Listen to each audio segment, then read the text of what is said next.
The world outside your window is not great, but here on Post Show Recaps, everything is super generational.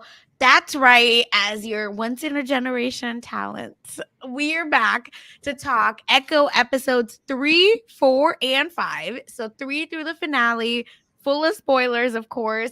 We're here. I'm so excited. I'm one of your hosts, Sasha Joseph, joined with Jason Reed. Welcome back once again. Sasha, happy to be here. Happy to talk about Echo. Happy Yes. to talk about, you know, I don't. We'll talk about how we feel about the show. Yes. I felt this was a very vibes show. Like the vibes were immaculate, you would say, So with good. all of the culture, all the Hmm. nuance. Loved it. Can't wait to talk about it with you as we talk about this kind of shortened, I would say, season of television. But Yeah, they, we'll they get through it played all. they played my girl Echo. I gotta start with that. But overall, how did you feel now about the series? And we can again get into it, but overall, are we recommending it? Is it stream it or skip it? It's stream it.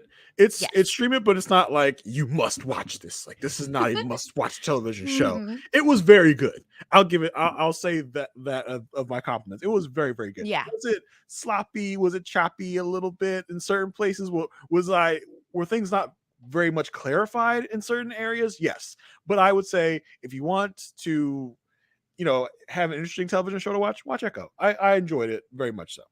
How Yeah, about you? same for me. I think for representation, number one on the list, right? Like so good. Fight scenes, amazing. So much fun to watch. Superhero wise, not there or You're right. very low. So I think again, just like you, if you're just like, hey, I need a show to watch, 5 episodes, quick, I don't need like my brain to have so much previous knowledge. Echo is a show for you. I'm sad that it was giving chopped and screwed. I didn't know T-Pain was part of the crew, right? Like, what's going on? Why did they do this? So many questions, but I think let's just get into it. Yes, I came in Echo thinking kick-ass action show, Yes. light on the action. We had like 3 or 4 fight scenes amongst all Mm-hmm. 5 episodes. Now, 2 of those fight scenes were among some of the best fight scenes I've seen in Marvel, so I got to give it that. I just thought what I was coming in for was a kick-ass action, action type of show, a superhero type of show, like you said, and I didn't quite get that. But we'll get through all that. But speaking of action, episode 3. Yes. That is all I could think of was Jason asked for action. Here you Yeah. go. And I will say, to me, it felt like this was the action episode, and then they forgot about it the I, rest of the few episodes. yeah, I think episode 3, in my mind, is probably the best episode of the series Yes. because number one, like you said, the action is so on point, and but number two, I felt like this is really where I really felt Maya coming into her own Yep. because in episodes 1 and 2, Maya to me didn't feel like a fully fledged character, but in episode 3, I got more personality. I got more of a different type of Maya than we were getting beforehand. Yeah, and I think that this is a big flaw of Marvel shows. It isn't an Echo, issue. It is a Marvel Disney Plus show issue. They don't flush their characters out. And I don't know what's the reason. Again, you had a whole expose written on you. It's about time you get your shit together. Cause even with Loki, I think that's one of our issues was like our hero wasn't necessarily the front, like the star. The Yeah. ensemble was. And Loki, for all extensive purposes, is an A show. It's not like it sucked or anything. So I want to know what's going on with just doing major disservice to your main character. But whatever, I guess for now, enough negativity. So the episode, of course, starts with a really interesting note where we're going to learn about Tuclo's story, which is again ancestor number 3 for Echo, episode 3. And it's presented as a silent black and white film, which I think really fits, right? the period and Maya's disability. So altogether, Tuklo is an excellent shot. That's her setup. And her father, of course, denies her request to join the Light Horsemen because, they're like, you're a woman. Women give life, they don't take it, right? It was given very much Mulan. Right? And it's really interesting because I feel like for generations, this is how patriarchy has kind of kept us separate, right? Where they're Yeah. just like, women are so tender, which equals you can't do X, Y, and Z, or you should only do X, Y, and Z. I will say a very simplified version of Judaism too, where sometimes like women's quote unquote tasks are like they say, oh, they're not time bound because women have to like cook or have to do Mhm. X, Y, and Z. Like especially when the Sabbath comes in. So you're like, well, why? Why is that only special for women? And women are not asked to, do X, Y, and Z because blah blah blah. It was probably progressive when it was made, but now when you think about it, you're like, patriarchy, got it. Even when it feels like the Choctaw people are matriarchal, right? The whole line Yeah. is matriarchal. The whole point of the damn show is that it's women, right? Like passing this generational power, generational help, whatever you call it. But, that patriarchy is still going to come get us. Thank you. And of course, the Light Horsemen are so cool and they're very much a real thing. They're Yeah. basically their own each tribe had their own police because duh, right? Like if you know even a little bit of native history, you know why this is necessary. They Watch definitely Killers of needed the it. Flower Moon. You'll Yes. know why. But I loved, like, even though Tuklo's dad knows you can't be like Horseman, he's still training her in these ways. Yes. Like he's it's not like he's she has to train behind his back. He is training her in these ways, but due to the cultural norms of society in that time, he's like, yeah, I'm training you this stuff, but you still can't be a light horseman. Maybe even secretly setting her up in this way, being like, yeah, but you're gonna buck the trend though, because Mhm. I've taught you to kind of stand up and be on your own, even though he can't come out and say, yeah, you can do this. He's kind of setting her up in it's to do this, so which is what I Yeah. enjoyed about that, especially when she comes to the rescue and her dad's like, So good. not even momentarily, he's like, yes, let's get it, let's go. He's like, get him too, Chloe. Not even just like a disapproving dad. He's like, yeah, you go effing get him. Yeah, and I loved the whole. It's all he was almost giving. It took you long enough, right? Right, yeah. Energy, and it was so great again to see Tuklo, which because here we see that Tuklo is going to be the excellent Marks person or Marks woman, which is what Echo or Maya is going to inherit from this story. And Jason, I just have to say when like in the black and white movies when they had the captions or Mhm. just the dialogue rather, and it says fake out. I don't know why it tickled me so much. Yeah. That whole sequence was Yes. great, because it's like, it's so cinematic in that way, but it's still presented as a black and white movie of the old days, where it's like, uh-oh, like, you know uh like you said, fake out, and then you just get this kind of almost slaughter of the light horseman, and then the battle, goes as it goes. hmm And we do get a few other moments, which I just wanted to bring up as well. We get a moment of Tukla on the water, which we know water and the river is really where it seems like the ancestors speak to each Yeah. other and, to the future generations. So it makes sense that she's sitting there braiding her hair, which was said, Maya's hair has been in braids, I feel like almost the whole episode and the whole series. So that's a big thing I noticed. So she starts braiding her hair because it seems like that is, a warrior stance. Speaking of like Mulan, right? It was, oh, Hmm. I need to act X, Y, and Z way, to be seen as a warrior. And of course, she harnesses Chafa's powers and kills every bad guy. And now we're going to be moving to Maya doing the same exact thing because we're getting Battle Royale, battle at the roller rink, baby. Because Maya is almost immediately, right? She's having a vision of her ancestors and then she's kidnapped like that, right? I said, shouldn't there be at least one or two scenes in between here? Something.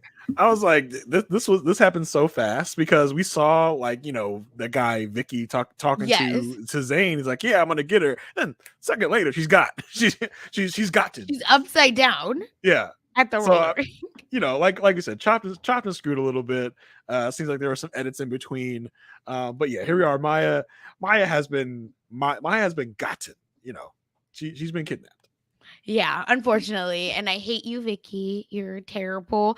You're those two women with They were hilarious though. They were so oh good. my god. They So reminded me of funny. Madison, with a Y. Yes, yes, yes, yes, yes, yes. They were so ridiculous. Oh my god. So of course, we know that Vicky has alerted Kingpin's men, which are, I believe these are the Black Knife Cartel that we know from the show. Oh, I had And no it idea. yeah, because yeah, again, y'all know you've listened to enough of these shows. I be doing the digging. So, see what New Rockstar specifically was pointing out about the Black Knife Cartel, why it is rather the Black Knife Cartel. It's because they have a lot of tattoos with two knives in X formation. Oh, that makes sense. Yeah, and usually in the comic books it's on their head, but it's not gonna be that in your face. It is Marvel Spotlight, baby. And this I needed to ask you if they're bringing in Black Knife Cartel, is Bullseye coming in? Well, that's tough to know because Bullseye technically has already debuted in Yes. Daredevil. So whether Daredevil is in canon or not, which we seem to think it is, we already had a Bullseye. Now that doesn't mean there can't be another Bullseye, but that other Bullseye meant a pretty specific ending. So I don't know if we're gonna get the actual character of Bullseye, but it's certainly possible. I wouldn't be surprised. We're getting the new Daredevil coming up. Bullseye is a classic Daredevil villain, Mhm. so we could get something akin to that for sure. Yeah. So again, not sure. It's just a great theory. I really like it. And of course, now the men have been alerted, but in the process, Henry is, of course, also captured. And with all that going on, Bonnie arrives because, you just have to add to the hijinks. Just coming into the middle of the skating rink when adult skate has been called, the kids should not be coming into the skating rink. Right. Bonnie. And the thing is, Bonnie's a firefighter, but she was giving very, very much like helpless. And Yes, I very don't damsel know. in distress. Yeah, where I was like, "Girl, stand up. You're a firefighter. I know you have some kind of training. You're not police training, but still something." And of course, Henry is like trying to sign to her, like, "Go away, go away." And she's still just like, "What happened?" She checks, she catches on finally. Unfortunately, it's too late and she's captured. And they put her in the room, of course, with Maya. I don't know about you, but I could feel the tension. And I was like, turn, turn. She's right there. Oh my God. Yeah, and the moment Bonnie sees Maya, like the face acting was so good.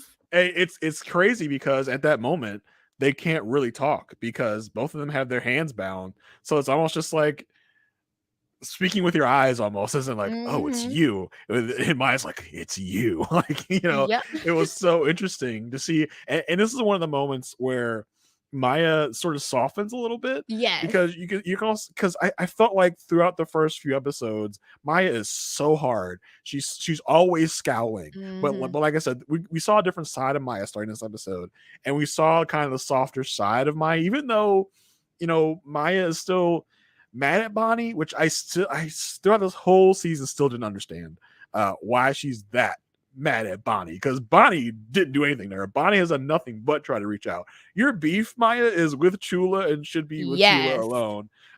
But that's beside the point. But this starts the kind of the softening of Maya in this way. So I really enjoyed this first interaction between them, even though it's an interaction where they couldn't really talk for the first like couple minutes of it. Yeah, and I think that adds to like the anticipation of this whole episode where we're just kind of like, oh my God, what's gonna happen? What's next? What's next? And of course, Henry is trying to tell, right, like Vicky and the other two, like, I don't know that you're gonna get your reward money. Like, be for real. But he doesn't care. Of course, bad guys, maybe again, like I said, the Black Knife Cartel, Kingpin's guys arrive, and Vicky is like trying to talk. Da, da, da.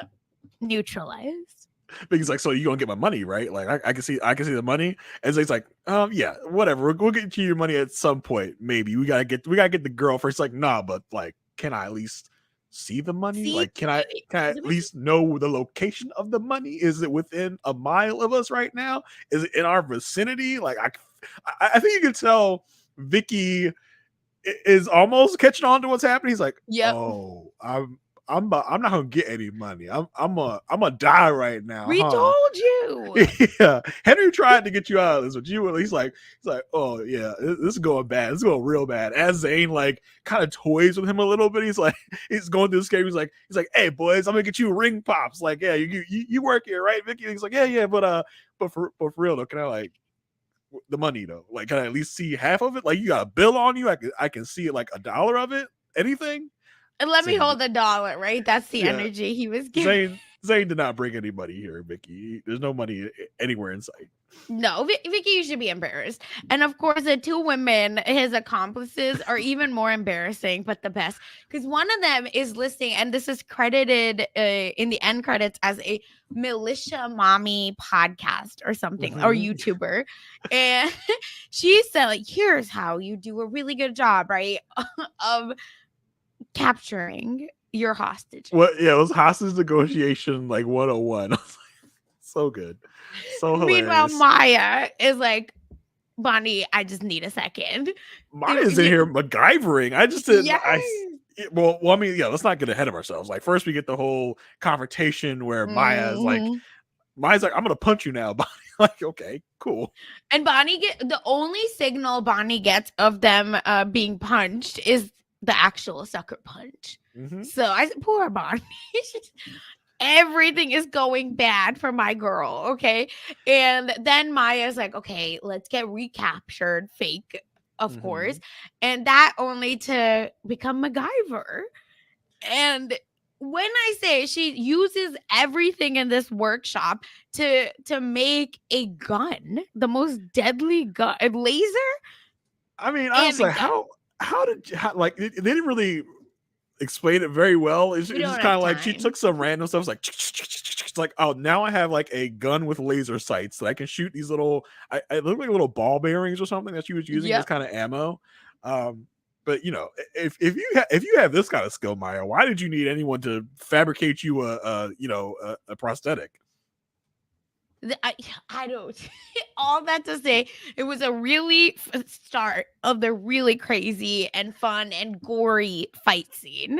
You know, but I do wonder with our shortened episode, because this Hmm. series is supposed to be 8 episodes. They cut it to 5. I do And wonder we if can this was tell. yeah, I do wonder if this was supposed to be part of another of our ancestors, maybe an ancestor that was really crafty, Oh. that was like someone that was like kind of a blacksmith or a Hmm. weapons maker, or someone that was just really intuitive, had a lot of ingenuity, and was making stuff like that. I wonder if this was cut down, but this was also part of this is also another gift that she gets from her ancestors. Yeah. No, I love that idea actually, because after two, yeah, after Tukla, we get just it's straight to Chula Yeah, it goes from Tukla to Chula, and then the last one and is to just Maya mom. herself. Yeah, yeah. Yeah, mom to Maya. To what's her name? Talo. Yeah. Because Chula doesn't even get an episode named after her. It's No, you're Talo right. is the fourth episode. Yeah. So yeah, that I wouldn't be surprised if it was something like that. Like, hey, you get your gift of figuring stuff out, putting something together from this ancestor, and you would have gotten that Or backstory. is that from Scully, just being Scully's pawn shop, just hanging around there long enough when they were growing up. True. I don't Either know. way, we needed all this boils down to they needed to be an Oklahoma family episode, right? Like, Mhm. what is the family up to? What is Biscuit's job? We got a lot of Biscuits in the first 2 episodes, and then Biscuits disappeared for 3, 4, and No, 5 they really almost. got us, right? Like they got me in the first half because what the hell? How can he just go away like that? That hurt my heart. But It we was have weird no that idea. we got these kind of smatterings of family, but Yes. we almost never really got all the family together except for at the very end. So again, it was more of a kind of a mishmash of things. Felt like things were rushed. Felt like things were a Mhm. little choppy. I did say like at one point I thought Biscuits was maybe like added on at the very end of the show. Like, hey, Yeah. we need some comic relief here, some family comic relief, and then they reshot some scenes and added Biscuits into this because like I mentioned last podcast, they just kind of throw away mention Biscuits in the flashbacks. Like, oh, too bad Biscuits isn't here. It just felt like Biscuits was thrown in as just like a, you know, funny, quirky guy. They Yeah. maybe saw the series, was like, this is just way too serious. We need some comic relief in here. And like, oh, let's kind of slide Biscuits in. This is what it Yeah. felt like. No, I like that. Again, are we surprised at a Disney Plus superhero show doing nonsense? Nope. Yeah, I it's don't kind of the think so. brand. It's kind of the brand Yeah. nowadays. And everything is rushed. And again, who does that serve? People will watch 8 episodes, bro. Like, why are y'all trying to dilute, ruin, you know, everything? Any bad word here? Your own brand. I don't understand. Just be like, just make it simple. Like, keep it simple, stupid. 8 episodes, 45 minutes, perfect, done. But enough complaining. It's fine. It's fine. We've got one of the best action Oh, scenes that you can find really anywhere coming up here. yeah. Someone remind me when it's 2024, like year in review, to like put this as my best fight scene because it is so gory, but so beautifully choreographed, right? Where Yeah. they literally are using every prop available to get what we need to happen, right? How is there so many things going on at the skating ring and no one really died by a skate, right? Yeah, no, I don't think so. It was mostly arcade weapons that did Yeah. a lot of damage here. Never Um, will look at skee ball the same again. yeah, and just the flow of this scene was so good, and how to begin with they take him into the like laser tag arena, Yes. and Maya has booby trapped the circuit breaker, and then just goes about taking down these guys one at a time from the shadows. Like, that number one was fantastic, and then we get out Mhm. into like kind of the open air where Yes. we're using these, one of those arcade machines with the fake guns. She like rips out the fake guns and starts whipping their asses with the fake gun like Yes. what you call them, the fake gun tether. She starts whipping Mhm. them, throwing stuff at them, using the ski balls to get them, and then just in between there, such good hand to hand fight choreography. It really, like we've been saying, it's reminiscent of the Netflix shows of the Yes. Daredevils, the Luke Cages, such good fight choreography, good hand to hand choreography. Like, and there's no fast cuts. It's really just kind of visceral and Yes. violent. So that was just very, very well done by this show. Yeah. Again, I just have no notes. It felt so surreal where you're just like, if you've been to like an arcade, laser tag place, which this is like something, again, I feel like I did a lot in Oklahoma. A lot of our sorority like mixers and recruitment weeks used to be at laser tag slash bowling slash, all these like slash places. So it just felt very much like, no, this is a normal thing that people might go to. And then to see all of those things just used as weapons of killing. I loved it. She's so good. And you're right that there has to be another ancestor of resourcefulness because just sharp shooting can't be, the Yeah. way Yes, to do like this. she used the things that she had at her disposal to take down these Yeah. guys. So yeah, I think that is a really good theory that we had some other ancestors that got cut Hmm. from the roster. Um, but I also have to question the sturdiness of this of the skating rink. If Maya and some other dude could just come crashing through the walls, I was like, okay, that was a little much, a little.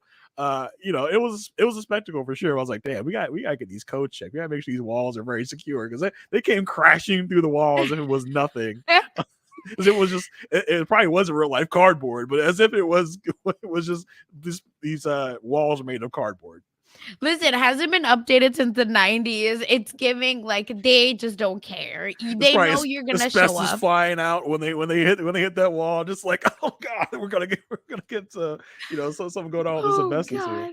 It's so funny. And then of course all of this to say Zane does end up catching her, the men rather. And Well, I mean, it's Unfortunately, like even they use Bonnie as leverage. Like, all right, I got yeah, Bonnie. What are you gonna do now? Like, oh damn, like exactly. all that for nothing. All that for us just to go back and get execution style in the middle of the skating rink. Yeah. So listen, she's not happy with Bonnie, but that doesn't equal she's gonna let her freaking Right. like close sister die at this point, Yeah. right? She's like, that's all I got. So they end up sitting down and listen, Maya's about to get ended. But then ring, ring, right? A phone call shows up. And Zayn looked so uncomfortable and pissed off that he's I didn't like, not my people dying for this.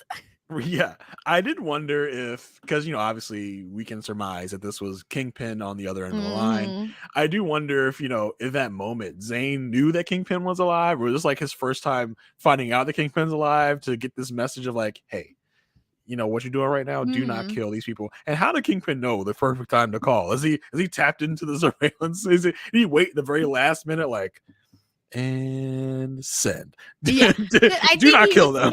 yeah, he was giving very much like scare them, but don't kill them. Like it's not Yeah, a wanted dead or alive, it's wanted alive. And yeah, Kingpin is in Oklahoma, right? Eventually. So, like, spoiler alert. So, like, I do think that this was very much he's around and he's like, just scare them. And I'm assuming he checks the time and he's like, Maya probably killed my guys, but like, I think I gotta step in now just in case.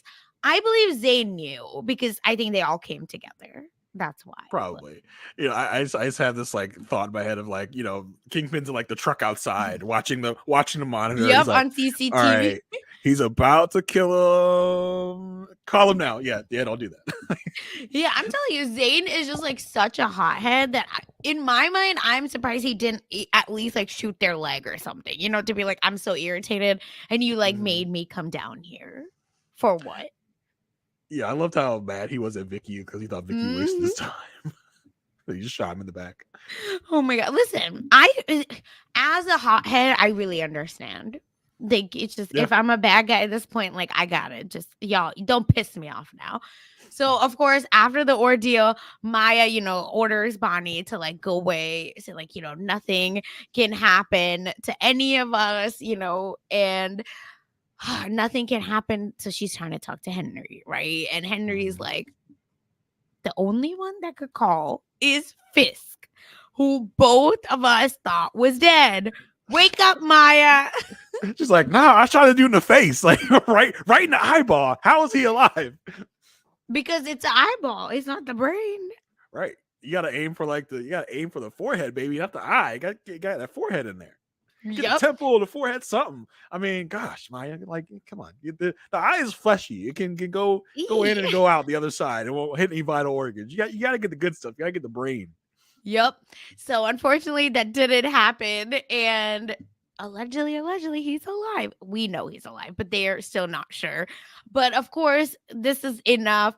And Henry says, listen, I'm with you. I'm with you in this war. We're going against Kingpin. Or Fisk, sorry, for now.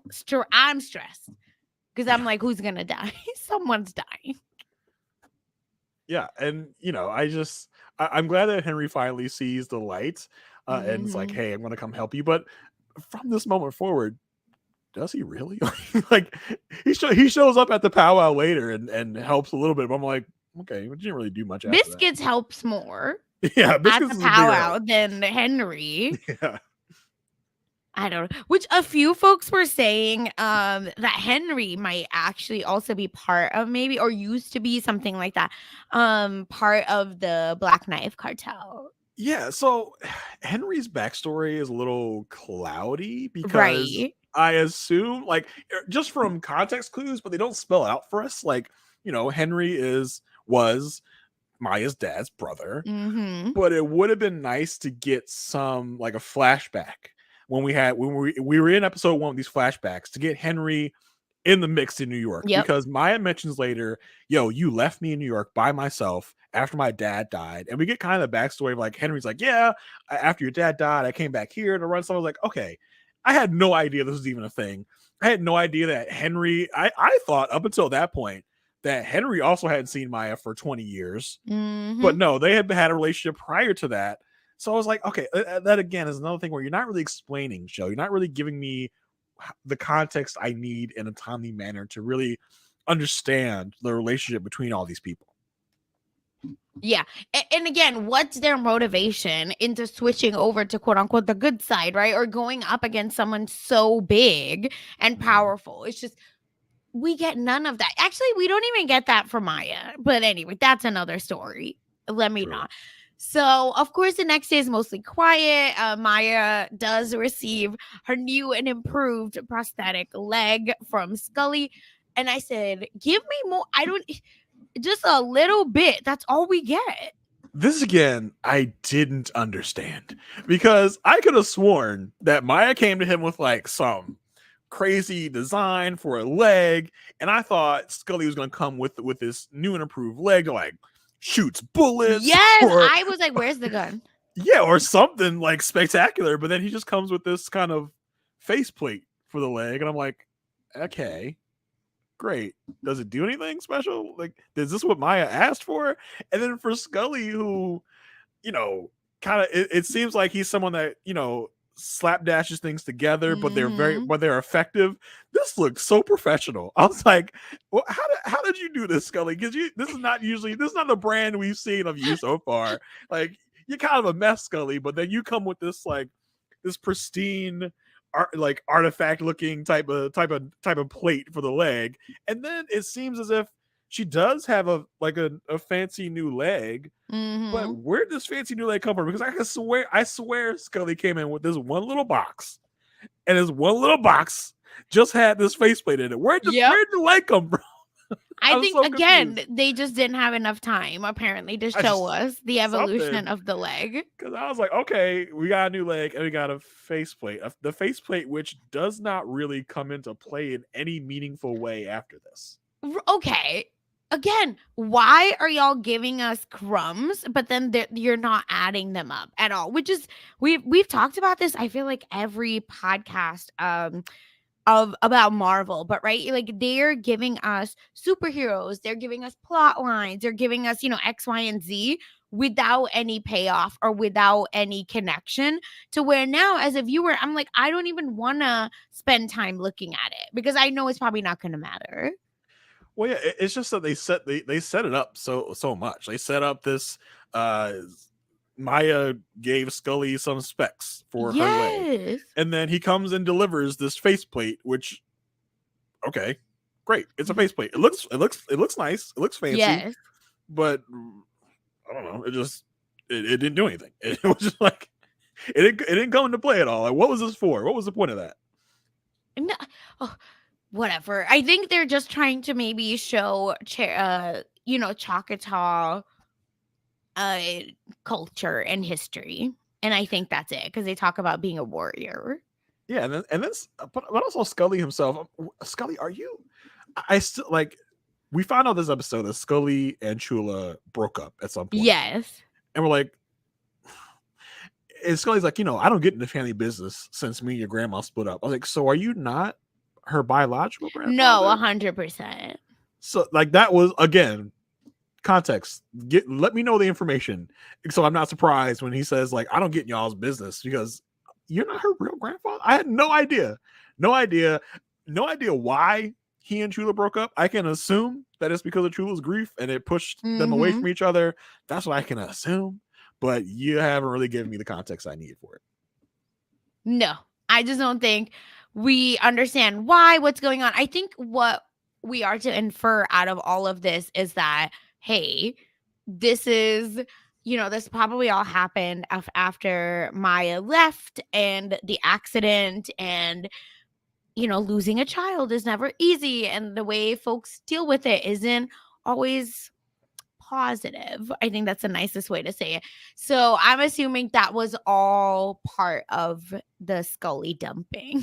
Yeah, but we're assuming again, and we shouldn't have to Yep. assume. I think, and that's part of the issue where we say, Marvel, let your shows breathe, give your shows some room to do characterization, to show us Let these us fall in moments. love with your Yes, characters. 100%, because we got enough of almost every character here for me to be like, wow, I would really love to see more from this character, Mhm. but we didn't get enough from really any of these characters for me to really feel like I was fully satisfied, fully served of all these Mhm. characters.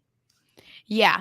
And I think that this finally was the episode where it felt slower. And I mean that in a good way, where we just Mhm. got to like enjoy an episode of a superhero show. Yeah, we got to live a little more in the world, I would say. But Yes, yes. again, still not enough. But we got a little No, more but background here. and I just felt like it was really fun, right? You're just like, we needed this win, blah blah Yeah, blah. So I appreciate that. totally, totally. It was, it was a good episode. We just want more. We Yep. just, and from the show, I would say, like I said, it's a good show. I just want more. Yeah. Uh, Same. See, look at that as a compliment in a way, like a backhanded compliment, Marvel. Like, you gave me a good show, but you didn't give me enough of the good show. Mhm. You could have taken this good show, given it room to breathe, and made it a great show. Is what I think is where I bump up against my issues here with Echo and with Marvel as a whole. Yeah, I was gonna say this is nothing new except Yeah, Secret Invasion, where that really shouldn't have never seen the light of day. no. But again, Secret Invasion again could have benefited from a little more story to really flesh things out in a proper way. Man, It, let's not ruin this That's true, podcast. because it was also some behind the scenes mess that I think Yep. if they would have given them more rope, it wouldn't have improved things. I have so much to say, but anyway, let's move on. So with that, of course, at the end of the day, in the evening, to end this episode, there is a shock. Fisk is here, baby, and he is waiting for Maya. Maya, who comes in on her motorcycle. One thing I can tell you about Maya Lopez. Maya Lopez loves to ride a freaking motorcycle. There were probably about 10 montages of Maya riding a motorcycle in this whole show, riding it to this place, riding it from that place. Maya loves her motorcycle. I can tell you that much. No, I'm telling you, because I was, trying to summarize this episode, right, to get, the points. And I was like, pew, pew, pew, and motorcycle. Like, that's what my notes are at this point. Because what? She goes from here, she goes from there on a motorcycle. We have to see her transporting herself via motorcycle twice an episode. And I think there's a bunch of like stunt women for the motorcycles because she does some of her fights, I believe, herself. Yeah, I would But I'm not imagine. Yeah. 100%, so don't quote me on that. Me when I lie, but still, I it's I just just, I thought it was a fun thing to call out. Like, boy, like we've seen a lot of motorcycle scenes. I think with at episode 6, I was like, boy, this is probably about our 12th motorcycle scene right now. and it's the same version, right? Like it's almost like they've changed the background to be lighter or darker. Yeah, But it's you're going cutting into in town, out of town. but you're just cutting into my character development time.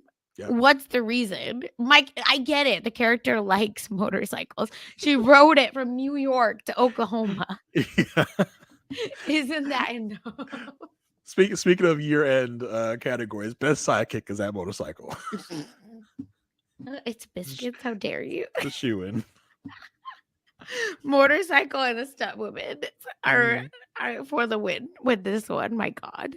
But yes, that's where we leave off episode 3. Again, a lot of great fight scenes and a lot of good pacing, I felt, but not a lot of story necessarily. True. Yeah. So now it's time for episode 4, which is the penultimate episode, right? You're like, Marvel always does some shit in episode 4, right? Like something's about to go down. Nah, Yeah. sure. A lot of talking. A lot of talking this episode. Yeah, they said we gave you your fights. Enough. Yeah. No more. Literally, no more fighting. No, even at the ending fight scene is not a fight scene. And Boy. you can't, please. That fight, that ending fight scene, preview for my thoughts on the ending fight scene. But for those that have that listen to our Loki coverage, and my annoyance that friendship solves everything Oh my God. was my annoyance of that. I got some things to say about Echo. What do you mean? This isn't a Fast and Furious movie? Family. Gosh. Sorry, I gotta stop. All right. So, of course, episode 4 opens with a flashback set in 2008, New York City. Still don't know the Avengers building, right? And Yeah. what's going on here. But anyway, we're in New York City, and one of the most serial killery like scenes ever for a child, where Fisk is waiting for Maya to get out of school. Looks like she's in private school. I'm assuming that's like because of Fisk, right? That we can afford private school. And And and here's the thing, right? Another thing that irks me yes, a little bit. please. Why has Fisk taken such an interest in Maya, right? Mm, We never see Fisk and Maya's dad interacting. We never understand why Fisk has taken such an interest in Maya. Does he just really like Maya's dad? Is Maya's dad like his top right hand man? We don't really know. yeah, or does he just see the darkness in her? Like the manipulate can be manipulated darkness. Quite possibly. Especially after this scene, I'll tell you. Because Oh yeah. oh my, After this, he sees a kindred spirit in Maya. But yes. I just question why he was interested in her before Was this. there Like I said, anything in Daredevil with these two? Or well, Hawkeye? no, and Hawkeye, honestly, I don't remember much of I know, Hawkeye. that's my But I think if it was that relevant, it would have been in Echo episode 1 that really explains mm, it. yeah. Um, but yeah, I just don't understand. Like I don't think, maybe it was the fact that Maya's mother was killed, and Yeah.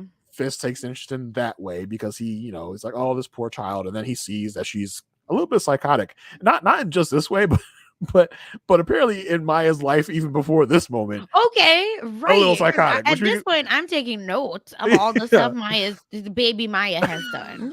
Yeah, so we can talk about that in the next episode. But just to see this, maybe at this point, Fisk is like, oh yeah, I like her. Like she's like me. She's me. We're just Yeah. like the besties for real.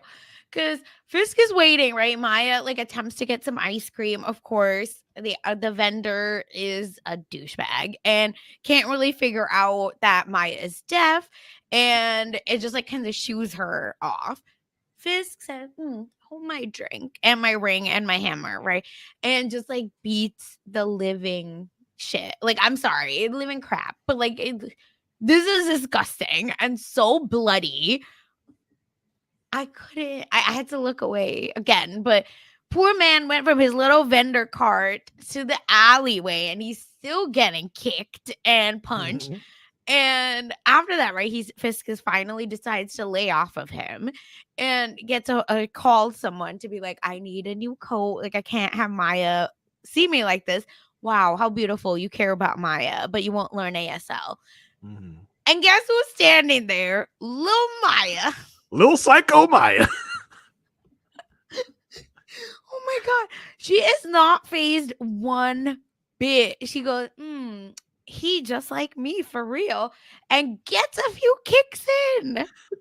Yeah, Uncle Fisk, let me get some. Let me get some of this, Uncle Fisk. Oh, it was a very, very interesting I was so thing to shocked, see of Jason. Maya. And I have to question, where does the rage from little Maya come from? I mean, her mom died and she might think it's her fault. She's away from all of her family. I True. think a So I little mean, bit of all of that. it was an interesting look into why Maya became the way Maya is.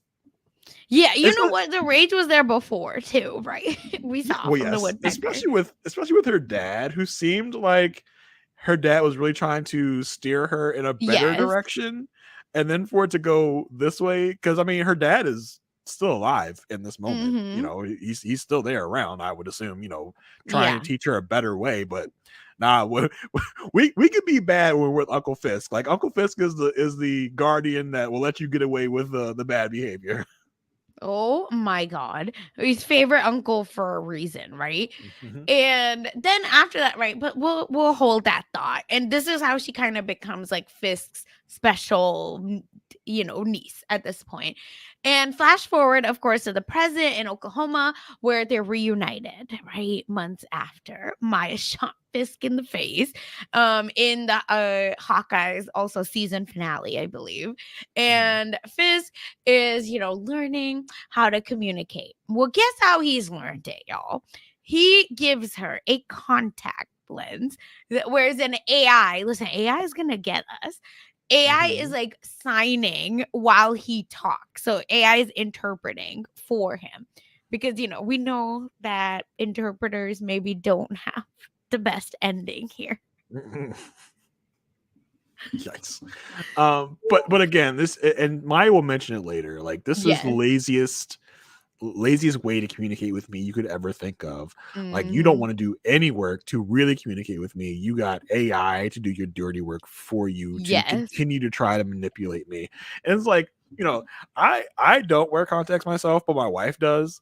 Yeah. And for the one of the biggest stretches of like disbelief I have to contend with this show is that he got that contact into her eye so easily when she's squirming and the guys are holding her down. Like I've seen my wife try to get a contact in. It's not that easy. Like I for someone could else to do try to it put it like in there. that. I Yeah. will say I've worn contacts since the 6th grade.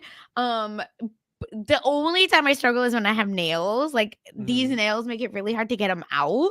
But I think I could put a contact in. But Like, and in you can put a contact in someone else's eye as they're yeah, I squirming. think so. Oh So wow, you're a pro. funny enough, the other show that I cover, Below Deck, on Below Deck Down Under, that's a storyline that one of the chief stews, she puts in the captain's contacts every morning. Oh my gosh. I Yeah, I could not imagine. Like, I don't wear contacts. I've it's never worn contacts. disgusting. Like I just can't I wouldn't imagine do it. like me putting a contact in my eye, let alone someone else putting it in for me as I'm squirming. Like, ooh. Ugh. He just was And they like, like hold boop. her eye open, like it's pretty gruesome. Yeah, he's like, boop, there you go. Automatic ASL. Boom, we got it. The thing is, the contact would move around because you're squirming so much that, like, I don't know. Mm. Again, my eyes are kind of big, so I don't know if that's a special me problem. But sometimes when I put the contact in, they don't always go on the pupil. Oh, Like I have gosh. to like move them around. So it's not you are not incorrect. I'm just saying yes. Like some of us, unfortunately, that have been blind since basically Since his birth. childhood. Yeah. We I think I could take it out now and put it back in less than Yeah, please don't. like 30. I would never do that I don't because want to that's see that. I don't want to see disgusting. that. Yeah. But Don't do I'm that. just saying. Anyway, so and this is where y'all click off the podcast. So of course, the situation is really tense. I will say, I thought that this would be part of Maya's like part of her gear, that she has this contact that will now help her because it seems like she can't read lips. So I felt like she Mhm. needed something when she's fighting bad guys because we know, right? One, her superpowers from the comic books is that like you told me, she can echo the Mhm. or be a mimic basically. Yeah. That's not happening. So she needs something to fight the baddies because she can't read lips or now echo their movements. True. I mean, I figure she's gotten along this long in her Yeah, life that's without true. reading lips. So I mean, I'm sure she's fine. But anyway, I was like, oh, that's interesting that like Fisk, might be one of the first or second things because the foot or the leg is the first one, but part of her gear. Anyway, so all of that to say, they're very tense dinner, and they're both like the most mob boss dinner of my life, where no one trusts anyone. Maya even pours out the bottle of wine that he brought with him, which costs like a lot of money. Yeah, she's like, nope, you're not gonna get me. You're not gonna get me with a poison wine, pouring this thing down the drain. I loved his reaction, like, what happened to the wine? It's like pour it down the drain. He's like, oh, I got you your favorite cookies. Hopefully they don't go the way of the wine. I was like, oh my gosh. Ugh. And Why this said we you're not have getting seen anybody. him, right? Like ask for wine recommendations in either Hawkeye or I think Hawkeye. So we know that he's like a little bit uncouth. So Mhm. maybe he doesn't care that this like very expensive wine just got poured down the drain. I don't know. Fisk, you're a mess, is my point. And of course, he gets right down to business and he says, come back, kiss the ring, come back and become my true heir in New York. And You want an really? empire? You can have it. You can have it all. And she said, I'm the queen, I'm the captain now. Yeah. So, and they just kind of like end the dinner I felt like he could have, dropped something for her, but I guess the contact was like his gift to her, which obviously he's using to track her. But either way, I just felt like he could have given like something more to her. Yeah, it kind of ended a little abruptly. They Right? didn't sit down. I guess Maya wasn't going to eat anything anyway. Like, just That's like, well, true. I guess I'll guess I'll leave. Can I pack my shit? And he says he's staying at the Choctaw Casino, which I said, where is the casino that looks like that? But Mm. it did have the same logo because the logo I have seen.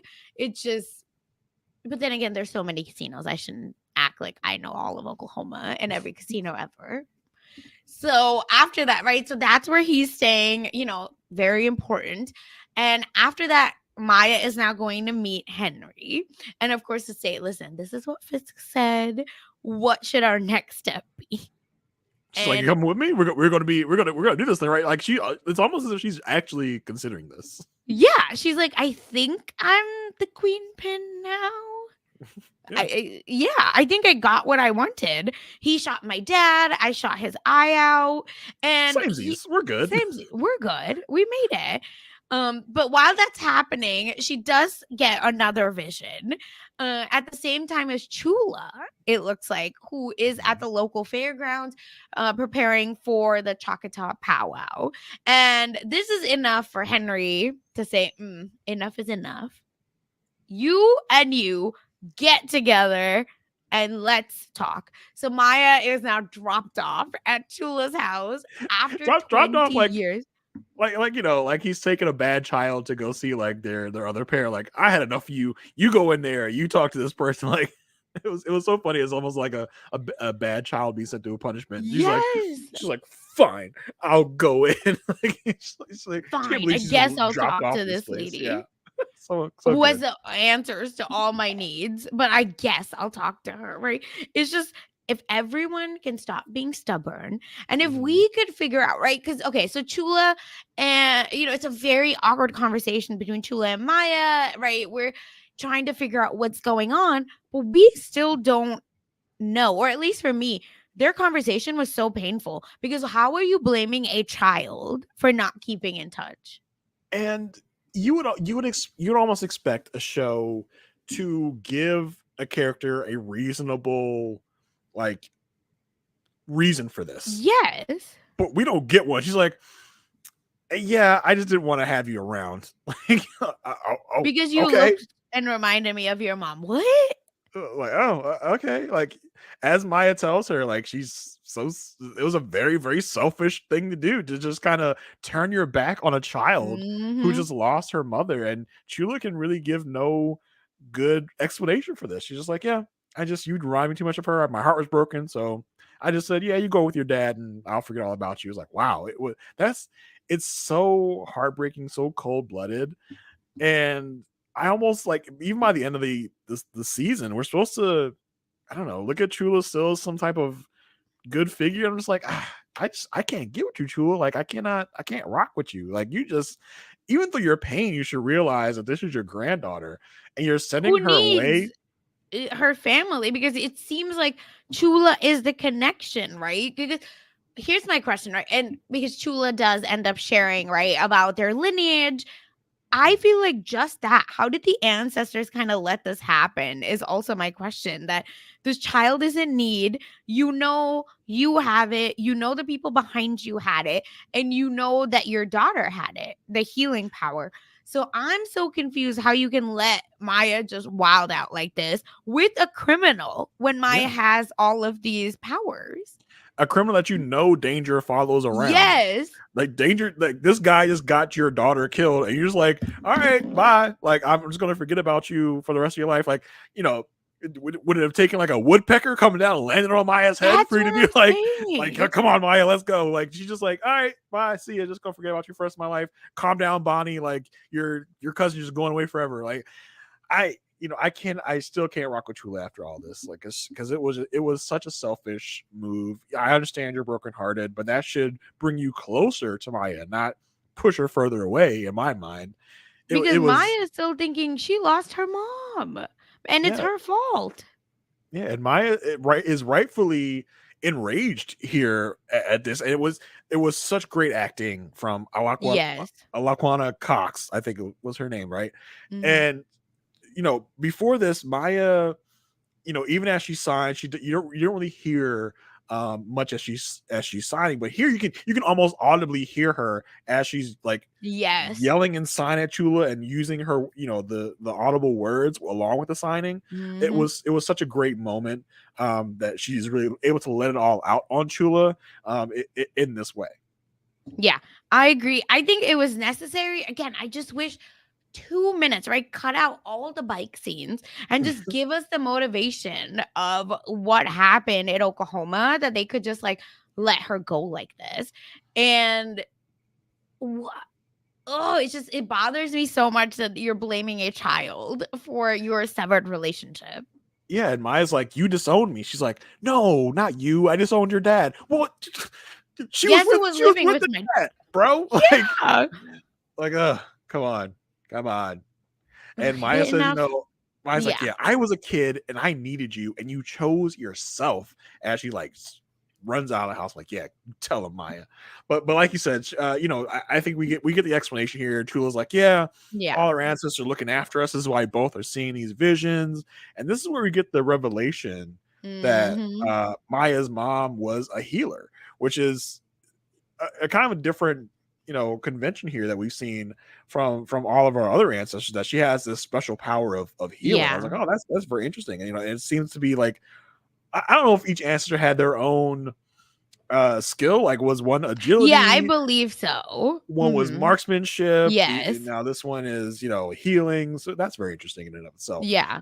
But yeah, I felt like this was really a fact moment where we're getting this, like, we're definitively saying, yes, your ancestors are speaking to you. They are echoing through you. You get it? Oh. That's the name of the show.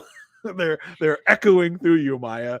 I'm like, Yeah, I okay, love yeah. that mom gets to say that to her Mhm, later yeah, on, and mom gives yes. the name. It's very nice, and Maya is so pissed off, rightfully so. And that's not to say Chula feels like she finally has, enough closure to finish Mhm. working on the special garb in the sewing room. And we know, right, that that's going to be Maya's Yes, yeah. I mean, superhero that's outfit. that's gonna be her hero uniform. Like, Yes. I just, and Step also we didn't aside, really, Edna mode. Yeah. yeah, and also we didn't really get a backstory of that either. Like, what did Chula start working on this at a certain point? Was she making this for her daughter, and then after the daughter's Mm. accident, she stopped? Like, where does that backstory come from? Because she goes to the mannequin where the thing is on, and is like weeping over this piece of this item of cloth. It's like, okay, what's going on? Why are you weeping over this item of cloth? And then we just don't really get it really touched on again. We see her finish the quote unquote uniform, if you will. Yeah. But we don't really get a backstory of what that was. Again, something that was just another plot hole for us to fall into in this series. Yeah, and we do get again a throwaway line in episode 2, I believe 1 or 2, it doesn't matter. Where they say, "Oh, Chula, like you stopped, Yeah, giving like doing your sewing." yeah. And She already that's, stole. She stopped. Yeah. yeah, exactly. And she hasn't done her, gift in a long time. Mhm. So that's all we know. So I wonder if that moment was to tell us like after, 20 years or whatever, she's finally taking it back up. And maybe Yeah. that's why it's been so painful for her. Yeah, I just Again, think it would have been a fun, why are we a really deciding? really touching backstory of, like, I was making this for my daughter, but then she, in the middle of me making it, she died, and now I made this for you, Maya, or something to that effect. I don't know. Or couldn't her mom, when they have that meeting in the garage, mom at least say that about Chula? Like, damn, something. Yeah, for sure. But no. Go ahead, give us nothing, Marvel. And Maya, of course, now decides it's pew pew time. So goes to the Chakata Hotel and casino to meet Fisk and, to really talk about his offer. They finally are about to talk, but she's holding Fisk at gunpoint again. And I said, just shoot him. Just kill him. Just kill him. Well, I mean, please. she came in with a gun, so I was just like, Yes. are you just?" And again, no explanation of what her plan was there. She just walks in with the gun, like, okay, so I guess we're killing Fisk. I guess you are rejecting his offer. I was like, okay, cool. We have no idea. And to that to that point, then after this is happening, he is finally giving us the truth that we the Marvel nerds definitely knew. So he tells Maya, so my father didn't exactly die, but More than I murdered him. yes. And he shares, how he was old enough to free himself of his father's abuse. And that really, I think, gave Maya the opportunity to see him in a different light. Well, I felt confused. I was like, is she on his side or not? Right at this point. Well, I think she sees his trauma. She sees Right. part of what has led him to where he is, and part of why he is the way he. It gives her a little more insight into Yeah. who he is and why he's such a monster. He's a monster because a monster did monstrous things to him and his mom. Hmm. So I think that she can see him in that way. And I just think it's so interesting. Fisk is like, I carry this hammer with me everywhere because it's the hammer I use to kill my dad. Like, okay, that's cool. Sorry, Like, are you Thor? yeah, like are you leaving the house? You're like, all right, got everything, got my keys, got my wallet. Oh, you know what? I'm missing my hammer. I killed my daddy with. Can somebody get my hammer? I killed my daddy with. I Please, can't leave home there's a without it. man that carries the hammer at all times as like Yeah. you know how in like an Ocean's 11 movie where there's always someone that comes with the necklace Mhm. and the necklace has its own security hammer. Yeah. I can't leave my house without my daddy killing There's a hammer. guy for that. Gerald, don't forget my daddy killing hammer. Yes. Bring it on. Like can't leave home without it. Do you think they And use the hammers to kill the interpreter? I'm pretty sure the interpreter got a point blank shot. Oh, was it a shot? Yeah. That was another Okay. thing. Like why did we kill the interpreter? Why did that need to happen? Well, You still need the interpreter. Are you going to hire And another interpreter? yeah, This I is think this happens a lot. I think that's the point. Again, this is another throwback because we saw him kill someone else, I believe, another interpreter in Hawkeye. oh, did I miss that? Like they I changed did interpreters also, several but this times. was in one of the recaps that I saw. Oh, Uh, okay. So they routinely switch out the interpreter. yes, that's See what I it didn't sounds catch that. like. I didn't Me catch that at either. all. Me either. So that's interesting. That was quite a thing. Like she's in the back. She's like, I won't say anything. I swear. But that makes a ton of sense. We got to switch these people out every now and then, so Yeah. not everyone gets too much information. That's cool. But aren't Uh, these like, Facebook groups being like, "Hey man, if you look like this," because I feel like they all have a certain look, and if yeah. you look like this, maybe we just don't take this job. It's not Like worth the money. we lost another interpreter over at Fisk. Fisk is asking for another interpreter. They're really going with these interpreters. By the way, has anyone seen any old interpreters that Fisk hired? You think that would have gone through the interpreter community? Apparently not. Okay. Yeah. So I it's just just but as yeah. he goes to the hammer, I'm like, is this a real hammer? It's gonna be like a squeaky hammer. Like did he set her up for the fake hammer? Like she tries to hit him like squeaky, squeaky, squeaky. Like, oh, this isn't a real hammer. That was a test and you failed. Like, what would he have done You if she had killed decided to me. use the hammer on him? Like, No, I think he can manipulate her pretty well yeah, with family, right? yeah. He's the opposite of Vin Diesel, where he uses family against you.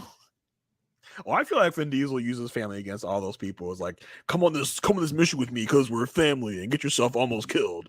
Like, Okay, that's true, but it's like allegedly for good. allegedly, yes. Allegedly. But Fisk is not even an anti-hero. Like he's just straight up villain. I He's think just a villain. that's Yeah. the only difference. Just a villain. Oof.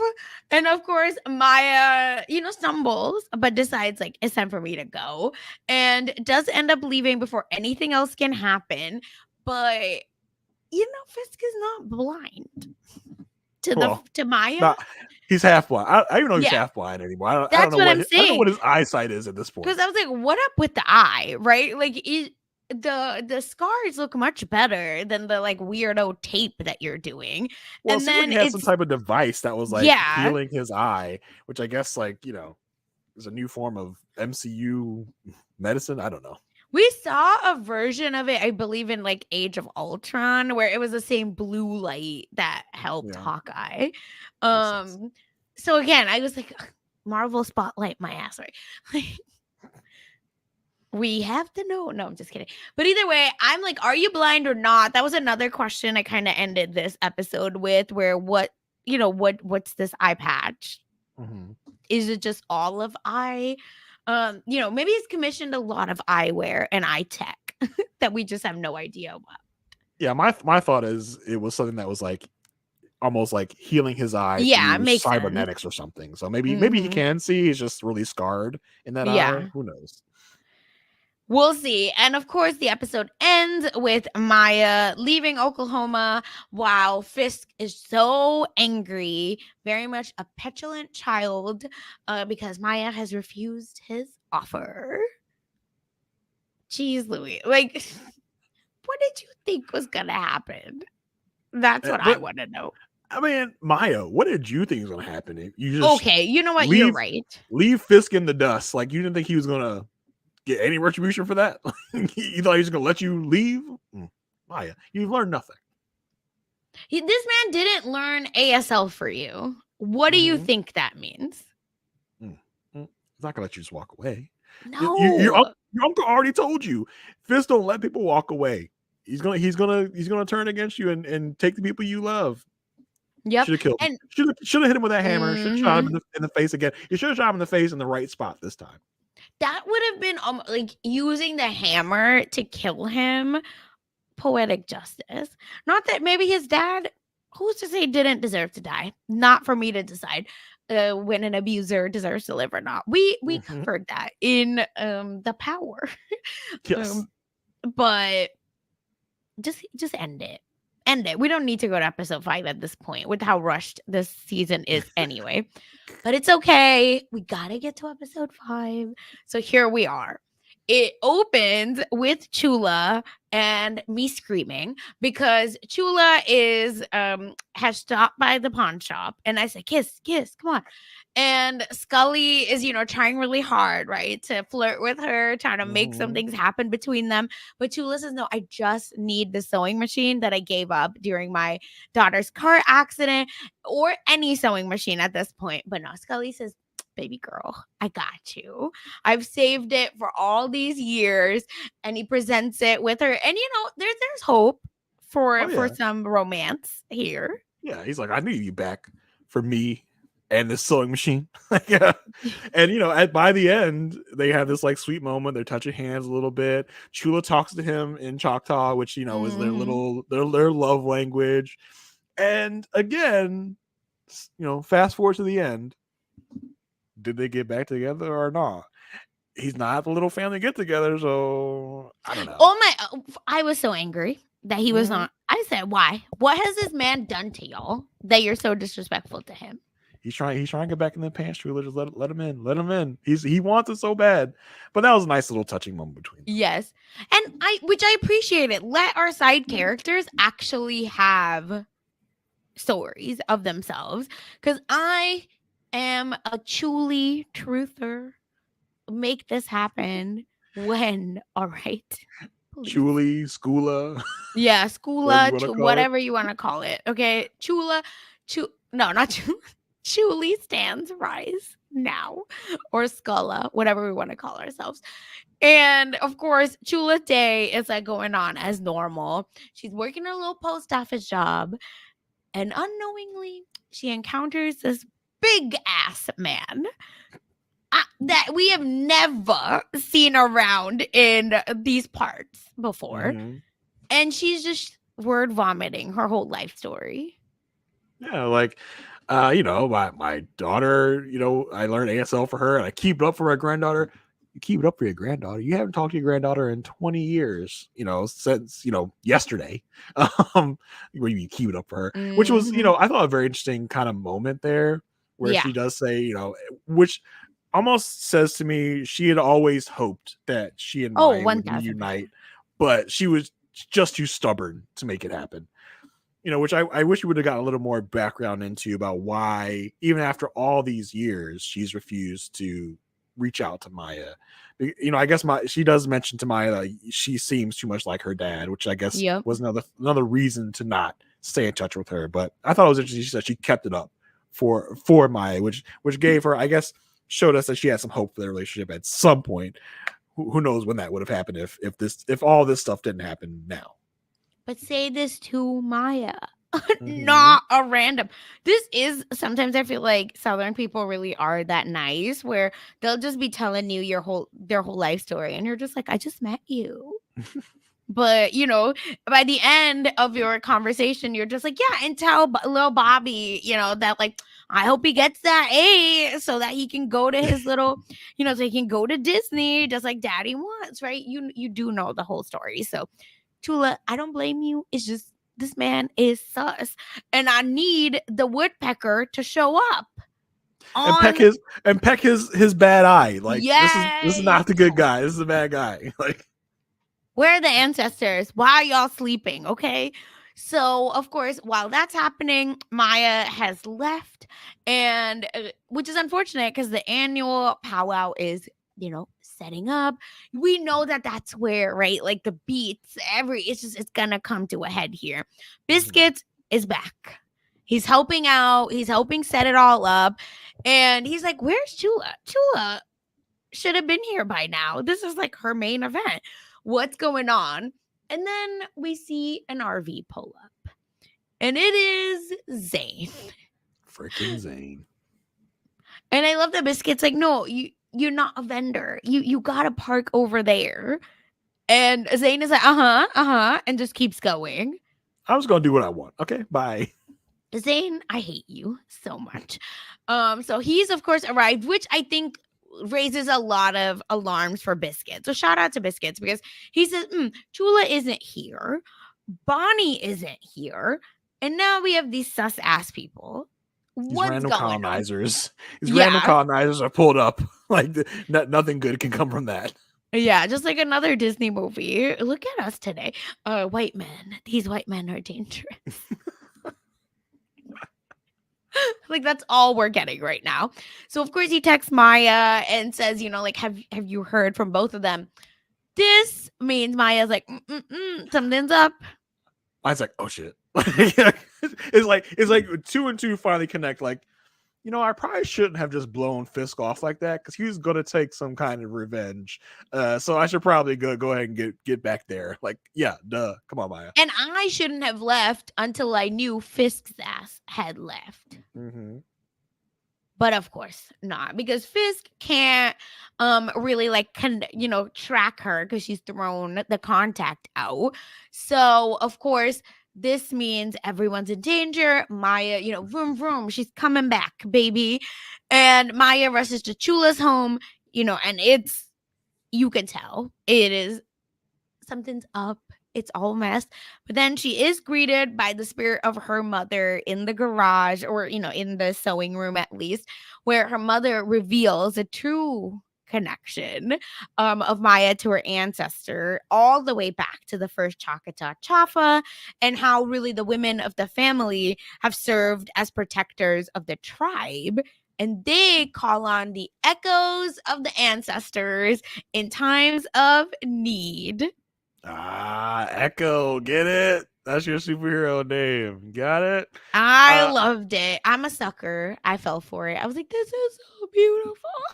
Yeah, I mean the moment was really good and really, again, as we got the slow progression of Maya softening towards, not just her family, but her Yeah. culture and she learns her duty here, right? Like you've been running away from your family for the last 20 years, like rightfully so, but your destiny and your job, just like all your other ancestors, is to protect your family, to protect your tribe. That's what all your ancestors have done.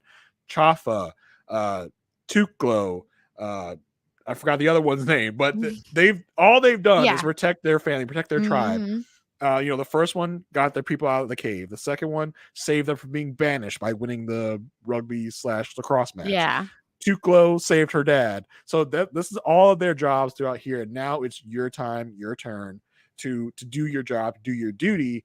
And she uses her healing powers to kind of make her realize, to heal her heart in a way, Mhm. to get past the, the trauma, to get past the being abandoned by Chula basically.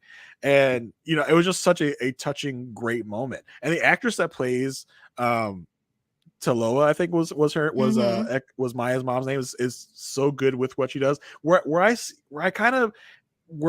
ran up against an issue with the portrayal of Maya was that she wasn't very expressive. She, Yeah. for a lot of the episodes, for a lot of the series, she had kind of a scowl, which I know is part of the character.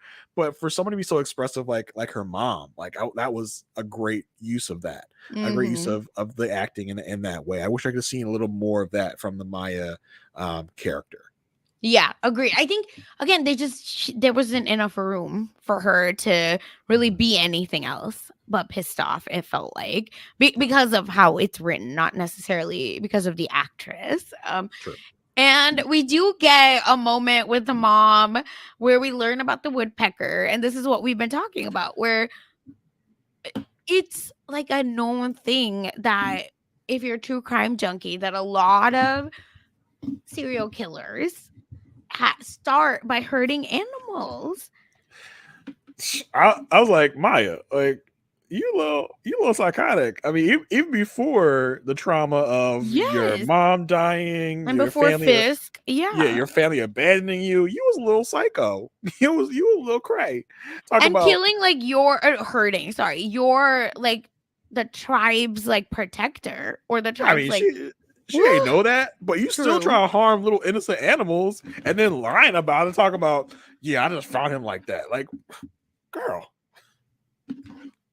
And then she get said, this I just wanted to see if it would hit him, like the slingshot. What's going on, Maya? Maya, get this girl to some child therapy, please. No, instead we got her to Fisk. Yeah, this is And I too just, much. this is where, again, our characters, and this is interesting. I don't know why it just is coming to me, but I feel like a lot of our characters just don't like, they don't have enough therapy. Like, Yeah, She Hulk, right, actually goes to therapy. So we need them to go to the Abomination, right? Because yeah, these characters that are just done so dirty by the men that raised them, yeah. They all had they're daddy just, issues, as She yeah, Hulk said. Yeah, but they're not working through it. Instead, they're hmm just like, yeah, my struggle, that's good enough. yeah. But little Maya was a psycho in several instances in her early Yep. life, and killing, not killing, but hurting the woodpecker, hurting the little ice cream guy. Be on the lookout for little young Maya. Yeah. And fun fact, young Maya, or the actress, is Alika's Cox's cousin. That makes so much sense because Yeah. that little kid looks so much like her, so much like her. That makes a ton of sense that they are actually related. Yeah, so I love that little note as well. So anyway, that is where Maya has now, actualized herself and realized who she is and what she must do. And honestly, an answer to what Chula was saying, but this, like, I think puts like the final exclamation point, is that what her visions were and what that means. Like, there isn't just like something haunting her, like a bad dream or whatever. This is her ancestors calling on her to say it's now her time. So then the episode, of course, cuts to the powwow, which has started, right? The tourists are showing up, the festivities have started, and many, are shown actually to be part of Fisk's men posing as volunteers. Again, did they just kill the volunteers and take over their names? Because there's no way they thought this far out. Yeah, there's no way they, the day before the thing was like, hey, let's go sign as volunteers so we can infiltrate this powwow. Nah, they just killed a bunch of people. Again, disrespectful. I hate you. And they decide, they're like waiting on orders, right? To decide when to gun down all of these people. It's giving To colonizer. For real, and to shoot an RPG into the crowd, like, whoa, like you're trying to just go for this mass casualties here. It's Um, a genocide. Like, what are you doing? like Fist, come on. I know you're mad at Maya, but to wipe out a whole people's, like, you're that sick, you're that villainous. Oh my God. I don't understand. So again, all of this comes together, and despite trying to find her, Maya does get through into the powwow, and this is one of the most beautifully shot scenes. Period.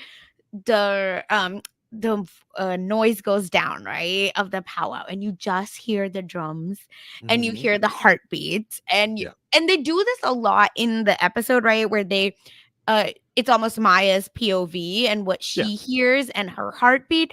But this was beautiful. Maya is in her full garb. She's really channeling her ancestors, and in her suit, and just the visuals, right, of like having her family at her back, having her tribe with her. Just chef's kiss. So beautiful. Would recommend for everyone to watch. It's such a great use of the culture and the Mhm. history and really representing it in such a great way, as to get such an authentic moment, and Yeah. for Maya to be in the middle of that, to remember her roots, because it feels like Maya wasn't even really embracing her roots Mhm. until she's here in Oklahoma. She spent most of her life in New York, probably a little bit away from the culture, but she's here back in Oklahoma where the culture is all around her. She can't help but be Yeah. in the culture, and through this, these episodes, she's really kind of been immersed back into her culture that she hasn't been around in 20 Yeah. years, which might be, kind of foreign to her at this point.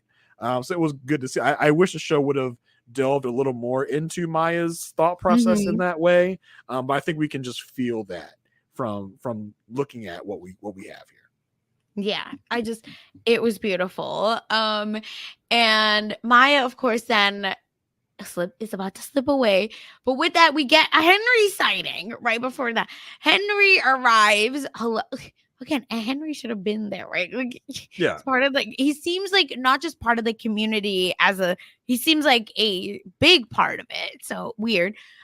He's aware now of the potential danger, kind of enlists Biscuits to help protect the people from whatever Fisk might be planning. But that's the end of what we really get from them. But again, and Henry and Biscuits never even interact in No. person. So that still lends my theory that Biscuits was like an afterthought of this whole thing, and that they shot this scene and like, yeah, we added another character, so Henry, go ahead and do this dialogue talking to this other Yep. character, and Biscuits like, I got the perfect thing, monster truck burnt, like it was so felt smushed in, felt cut in a way. Just like the Um, monster truck. Cause yeah, we gotta have Henry and Biscuits contribute some type of way. That's what this felt like. yeah, and what was fascinating, I think, is that Biscuit, souped up this truck, right? We get him at this junkyard. Again, a throwaway scene, no pun intended, where Mhm. he's like, Chula says, basically saying where there's a will, there's a way, blah, blah, blah. But what's the point of this monster truck? Eh, there's no point. Like, why would you soup up this monster truck if it's Chula's truck? Chula's To gonna be deliver mail. delivering mail on this. Didn't make sense. But and also when he's shopping for the parts, he goes, you know what Chula says? If something's broken, you don't throw it away. I said, what? Chula, who literally threw Maya away because things were broken, that don't make sense to me. But listen, this how it be with unfortunately some toxic family members, right? You Uh-huh. get some people get the best of them and some people don't. That's So true. checks Yeah, out. that's true. I was like, Chula said that. Chula, the one who threw My her Chula, granddaughter away. who threw The Chula, Scully away. yeah, that Chula. Actually, Ah, that's not. It could be mutual. We don't know. yeah, But be that so Chula, for real. the Chula we've been seeing in the television show. Because I don't think that's her motto. I've seen how Chula rocks, and that don't seem like her. But okay, sure. The woodpecker threw her away too, because they're like, Chula, what is this? Chula, you messy girl. Okay, Biscuits, stand up. But yeah, I think Biscuits is giving very much naive, so checks out. Mm-hmm. And just I don't understand all of this truck to gun down a few vans. Mm-hmm. To Cute. did he kill those people? Like, what are those I mean, people he smushed now? crushed them. Are they dead? Like that was such an interesting set piece. It was like, I know, let's have a monster truck It's take down these Oklahoma, right? We mans. have to. I guess it was an interesting Weird. choice that the showrunners made. Yeah, it feels like a bunch of throwaway scenes together Hmm. to that made this show. Anyway, Maya ends up splitting off, of course, from the dance and discovers, right, Fisk, along with his men. I just gotta say, like, Please. this is so interesting because Maya walks in this dark barn, and then Fisk like comes out of the shadows, and surprise, I had your family in the dark. Like, just It's you the hire like uplighting for me. do you hire like a trap coordinator to really set this up? Like, okay, here's what I'm envisioning. She walks in this way, you walk in that way, but the whole time you had her family behind these in this barn, just cloaked in darkness, so she doesn't see him when she comes in. But then when you give the signal, we'll turn on the lights, and there they are. Like, it's so funny. And this show isn't alone in No, no, this type no. of things. Like, just the planning of this, like, if Fist tells the guys, okay, you guys stay back there, and then when I come in and I say this line, you Yep. turn on the lights and reveal that they've been back there the whole time. It's when you think about this in the real world terms, it's so funny to me. Yeah, That's how my brain works. I think this is no, because that's immediately what I thought. I said, "What is this like, um, uplighting moment where It's he's almost like a so surprise dramatic?" party. Yeah, Yeah, it's like Fisk, almost you're like a so surprise party. dramatic. I Yeah, can't with you because I just love that he's like, right, and then they both come up. You are doing the absolute most, my guy. too But much. committed to the bit. I see you, King, Yeah, and for real. he also must have a hammer guy and a lights guy. Because how Yeah. are we buying these lights? Yeah, like, how are you setting this up perfectly as if it's like I said, some sort of type of surprise And party? what if Like, it didn't work? Does that mean it might just run it back? Sorry. yeah, My big daddy can you just reveals come in didn't work. again and we'll take this whole thing over? You know, Timothy, figure out those lights. Timothy's dead.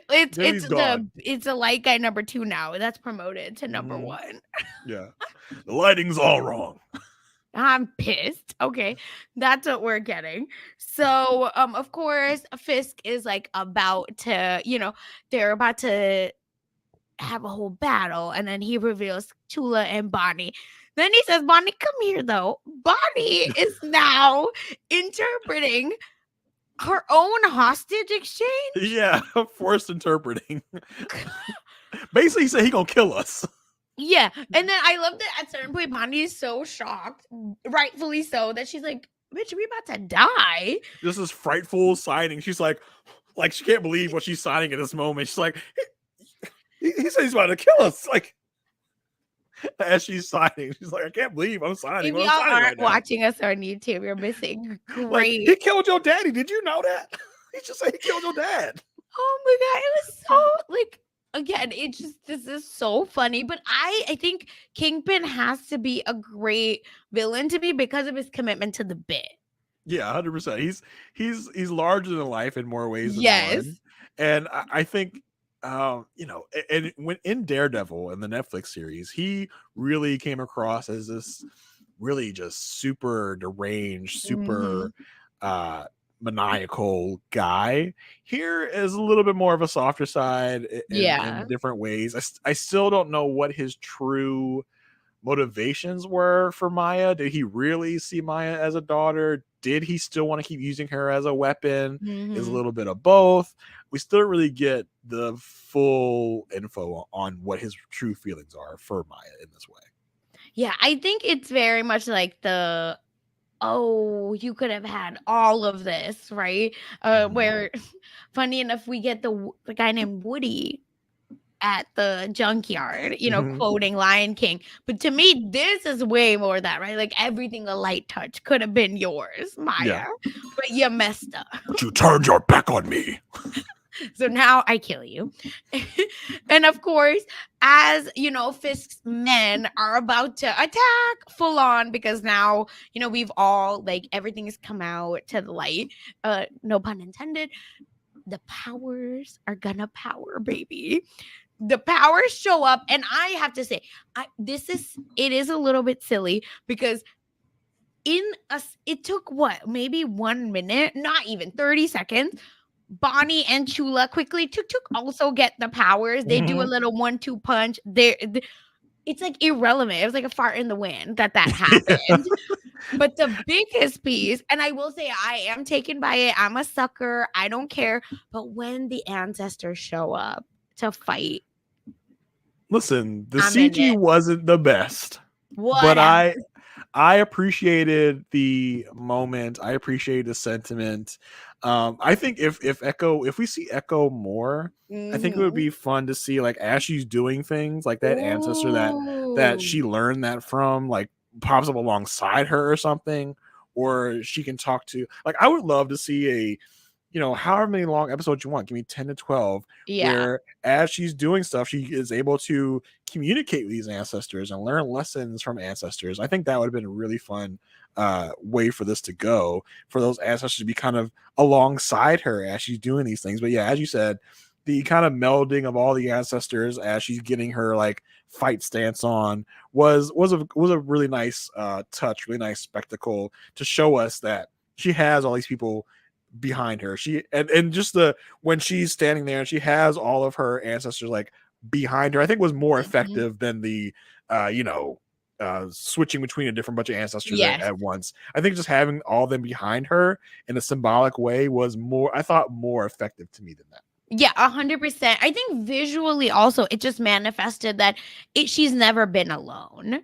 And Yeah. that's the whole point of this show, right? Is to really show that the ancestors have been at her back at all times, that have been not even hers, right? Her mom's, and have been at Chula's back as well. It isn't just like a random throwaway thing that happened. And secondly, you know what? I'll even say a step further. Marvel's never gonna do this, but we still got to put it out there that you know how during the Marvels Mhm. they had the fight scenes, right, where they were going in and out because of their powers were switched. Yeah. Spoiler alert. That would be really beautiful to see, like Loak come in as necessary, or Tuklo, or a Towel, right, like as necessary, each different person come in. Yeah, I But think that would be really, Marvel really would never. fun representation to kind of show us that her power is in effect in that way. Like I learned this from this ancestor, this from this Yeah. ancestor, all that kind of good stuff. So yeah, I think that would have been fun. But the way they did it, I appreciate what was done there. Mhm. Yeah, listen, with what they have working, I'm still happy. Yeah, I'll say that. 100%. Yeah, and, all that to say, we never get much of Maya's suit. Like, any under what You the know, hell? I'd say the traditional garb was good, but I thought she had some rocking outfits even before that. Like she had this when she showed up at Chula's house, she had this like I don't know, it looked like a secret agenty type of battle suit going on. They really incorporated the sun in a lot of Yeah, her which is her, like, OG costume, right? yeah, From the comics, yeah, so it's similar to that. And it's mhm. like I thought she was rocking a lot of good suits even before that. I don't think the suit that she had like at the very end is really like conducive to fighting in. It was but I appreciate the Because attempt. there I wasn't really a fight, let's be real. Right. But yeah, I did enjoy seeing the whole suit. Like we saw the suit and then we saw more of the suit. I'm like, oh, that wasn't it. She like tore off another piece of it. And I was like, Yep. oh, this is more suit. Okay, cool. I appreciated it. But I did also like the other looks that she was rocking before that. Like Mhm, me she had too. like the holster on her like Yes. chest plate. She had like the little sun thing. It was like it looked almost Daredevil chic in a way. Yeah, So I and appreciate she all that.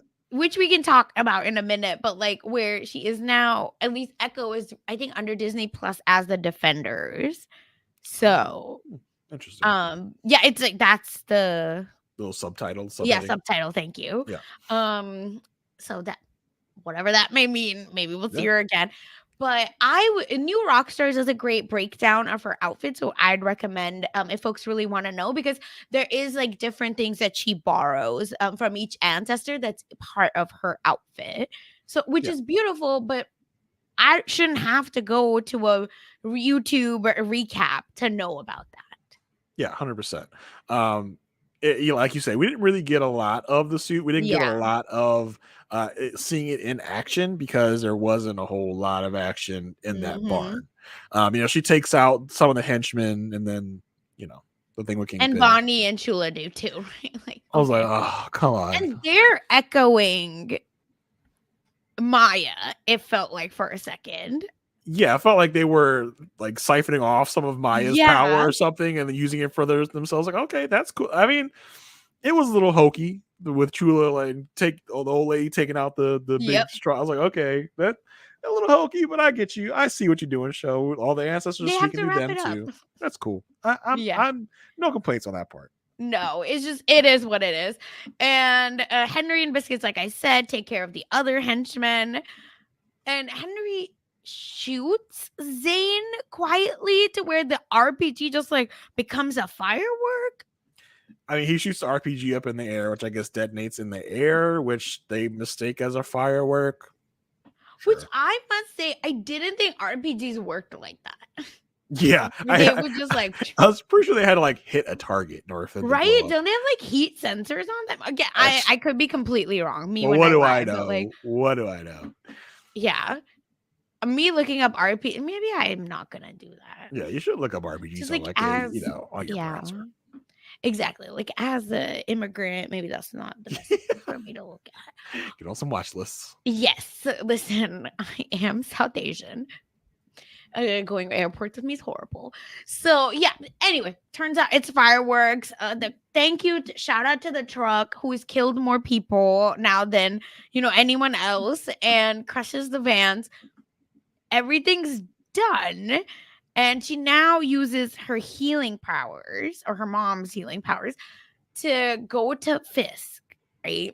And almost turns manipulation back onto him, where they go into his the most traumatic day of his life probably, Mm-hmm. and she's trying to free him from the painful memories of his abusive father. And she's like, you still care for me, I care for you, blah blah blah. And that was it. Yeah, I did not see this show doing this. I was like, wow, that's a way to go. Trying to heal Fisk, heal his trauma so he's not a bad guy anymore. But like you Sure. said, did it work? We still don't really know by the end of this. Where are we going with this? Is more my question, right? Like, what? Again, I know there's a post-credit scene, so like, I Mm-hmm. get it, but Well, I mean, then why let's didn't wrap. we do this in the first place? Yeah, I mean, well, let's wrap the whole thing. Like Yes. she tries to heal him. He's like, "What did you do? What are you doing?" Mhm. And then he just goes off in his truck. Like, okay, that was an abrupt end, but all right. We get the whole Maya reunites with her family. I did like seeing Maya smile because Yes. we just didn't get much of that in this And we're not series. telling women to smile, so don't come for us, okay? No, It's more that our painful heroes deserve happy endings. yeah, so it was good to see that again. Where is Scully? Why wasn't Scully with the whole family? I mean, Henry, for goodness sake, is with the family. Henry's not even, And really. Henry's more hated than Scully for sure. You know what I mean? Henry's like an in-law to Chula Yeah. and Bonnie, but Bonnie was calling Henry Uncle Henry. So I was like, what are the relationships like between these people I in this mean, town but right it's now? one of those like you have to, because Bonnie and Maya were so close, and I'm assuming Henry was probably over all the time, so he just became He uncle. wasn't in that flashback, which I'm like, why wasn't Henry in the little flashback? That's true. And again, who are Bonnie's parents? Who are Biscuit's parents? Why are Bonnie and Biscuits with their grandparents? No explanation to And any are of they that. related? Like, are they brother and sister, or are Right. they also cousins? We have no idea. No idea. But it was nice to see Maya have a nice moment with her Mhm. family. All seems to be forgiven, I guess, with Chula and everything. So that was a nice moment. But as you said, we do get our post-credit scene with Fisk And in that was also his. speaking of Fast and the Furious, right? It was very much the final barbecue at Oh the yeah, end of definitely. Yeah. every Fast and the I was Furious surprised they movie. didn't all sit down and say grace. Oh, yeah, literally. But yeah, we get the Fisk post credit scene. He's in his private jet, and we hear he all of a sudden hears on the news. I'm not sure how he's getting a New York telecast from Oklahoma, but okay, Listen, and we don't whatever. know what happens in private jets when Yeah, you're a so who millionaire, knows? billionaire, whatever. But they're talking about the race for mayor, and we need someone that's going to be a real fighter, someone that can understand the traumas of New Yorkers, and blah blah blah. Someone that's not part of the political machine. And you see Fist just kind of get this light bulb idea in his mind. And so, listen, this is going to be a connection to Daredevil Mhm. Born Again, I'm sure, where, this is a plot line from comics where Fisk runs for mayor. Spoiler, in the comics, he does successfully become mayor for a certain period of Yeah. time. So, I guess that's a look into Daredevil Born Again and what part of that storyline is going to be. And I guess Daredevil is going to be, fighting against Fisk and as Fisk is mayor, which will be an interesting Maybe wrinkle. bullseye. We'll see. Yeah, who knows? I think the Picking it up. question is, will we see Echo in Daredevil? Because it seems like Echo is now, back home. She's, Yeah. her mom basically tells her to, to come home, stay home. So is Echo going to make a special trip to New York to talk to Daredevil and bring him up to speed on what has happened with Fisk and all that? Is Fisk going to be portrayed as maybe he's not a bad guy anymore? Maybe he is going to fight for the good guys, but then to be Mhm. revealed later that no, he was never back on the good side. He was always a bad guy. Who knows? Will he be Gotcha. Fake out. yeah, will he say that Maya's, healing of him worked and he's going to be a good guy? I doubt it. But it'll be interesting to see where that ends up in Daredevil Born Again. Yep. I think this is all a setup for Daredevil. Yeah. And overall, like I said, I still think it's a beautiful series, beautiful representation. The Choctaw Nation has set up a really interesting uh, website page or landing page where if y'all want to know more about everything they talked about, you should go check it out. And I just felt like, as every Disney freaking show, give it more episodes and let our shows breathe. Yeah. Yeah, I think that's the overarching Yes. thought I've had with most of our shows. Give us more time, give us more characterization, give us more story to really help us appreciate all of our characters. Like I said before, I feel like all of our supporting characters really kind of got shortchanged in a way, Yep. especially Bonnie. I feel like Bonnie was such a important character to set up, and then just kind of they didn't really do much with her at And all. just a damsel in distress. Like that's what she almost got withered down to. Yeah. So, yeah. I wish we could have gotten the full 8 episodes. I think 8 episodes at 45 minutes is a perfect length for a lot of shows. I'd even take a 10 to 12 episode show if you can do it right, Mm, I will say. That's very important. But we got, and I was happy to have gotten Echo. yeah, Um me too. we just I would say good, not great, and I wanted more. Yeah. And listen, I feel like what does Marvel have to lose by giving us a few more episodes? We're gonna watch, right? Like, and I'm assuming all of y'all listening, you're gonna watch. So people are gonna watch. It's not like you have your next show coming up like tomorrow. Right. I think Marvel got really spooked with all the exposés, with all of the bad Mm, press they had gotten. yeah. I think probably the decision making for Echo was happening around that time where they're Okay, like I see what you're they're like, saying. yeah, maybe we don't go the whole 8 episodes because it seems like people are really off of Marvel. So let's kind of get this thing out of there. Let's release it all at once so we can kind of move away from this type of Yeah. storytelling and move away from this type of model that we're doing, because I'm not other than Daredevil Born Again, I'm not sure what other serialized Exactly. show outside of animation they have coming, because it really seemed like this is like, all right, let's just get this out here so we can be done with this so that we can move on to quote unquote fixing our Yep. Marvel Disney Plus problem. Listen, we love Loki. So there's Yeah. ways to do it. It's just don't stop rushing your character. Again, it's just it really irritates me as to how they're making these decisions because I would just rather them. No, that's not fair. I just yeah, it's a disservice. I'll just leave it at that. But I'm a Marvel girly through and through, so I'm still excited for the next thing that comes up. But is there anything else for Echo, or Marvel in general we should be covering, Jason, right now or talking about? No, I think we're good. There's a lot of uh animation is kind of the thing that Marvel's Yes. going for, coming up soon. We got the X-Men 93 coming out. We got the Spider-Man animated series coming out. There was a Black Panthers animated type of series announced that's going to be really interesting. It's going to be kind of an anthology series following different characters when they are like talking about different vibranium artifacts to Wakanda. I'm very interested in that. So those are Me all things too. that are coming soon to in a range from soon to in the near distant future. So that's something to look out for. I hope we see Echo again in Daredevil Born Again. I really want those type of cameos. I really want her to be part of the world of Daredevil, because there's a lot Yeah. to mine there. I don't know if there's ever going to be a romantic connection between Daredevil and Echo like there is in the comics. For some It reason, doesn't check I out for doubt it. me with these characters Yeah. What currently. what let me ask you. What, just a kind of tangent here. A lot of our female MCU superheroes have been presented with no love interest. How do you feel about that? I enjoy it. I think sometimes when love interests are presented in TV shows or movies, not necessarily in the comics, because I think in comics you have more room to kind of like tell a story that isn't just one angle or one track. Versus, I think we're getting 6 episodes. I don't have time to True. dedicate to a love interest. I have 30 minutes in those 6 episodes. Like, what? No way. I personally just don't think we have enough time. Not that I want these women to be perpetually single, but I enjoyed what could have been for She-Hulk, where she just kind of like Mhm.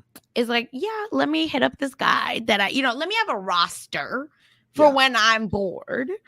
Yeah, That's what I'd like. I'm thinking of more like a Black Widow, Captain Marvel, not here with Echo. I think Marvel Mhm. makes a concrete decision to be like, we know that if we give these women love interests, they're gonna kind of be like, well, they don't need any man. Like, so we're gonna Yeah. get out Well, ahead of they that, and we'll say, no love interest. But I would appreciate some love interest for some of these people, some to see what they're like in relationships. I and mean, they teased with the Black Widow, but they didn't give us anything. yeah, so I just Mhm. think that's a really interesting way that Marvel is tackling their female, most of their female superheroes. You didn't mention She-Hulk. Miss Marvel had a semi Oh, right. But it was love like interest type of teenage thing. cute, Yeah, not exactly. I thought that was interesting to see, because th- these male Marvel TV shows and movies, they cannot let them not have love interest in their men can do movies. it all. Of Yeah, course, women are so only one trick ponies. yeah, so No, I just I thought that I was just think interesting. that we just don't have enough time, so I wouldn't want that for the women. Yeah, I think that's where it comes down to, and I don't trust that it would be done well. Like I think that's another thing. Wanda has one, Yeah, right? And I mean it's so painful, true. and that's like a big part of her story.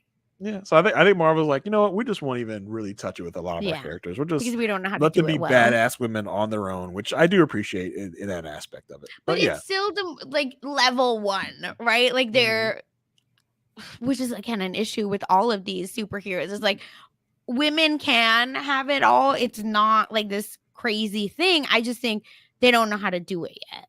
And Yeah. they need to have the right people, time, stories in place to do that.